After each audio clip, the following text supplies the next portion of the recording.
દશામાનો તહેવાર છે અને દર વર્ષની જેમ આજે પણ આપણા રીતુબેન આ શાંતિનગરની અંદર લોકોને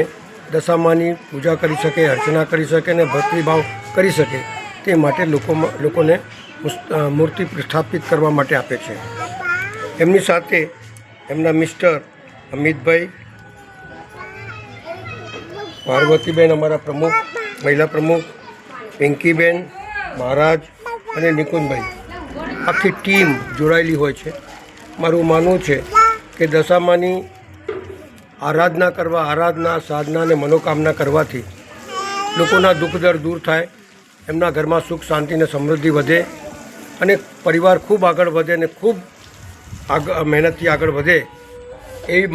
માંથી હું પ્રાર્થના કરું છું કે હે દશામાં આ લોકોના દુઃખ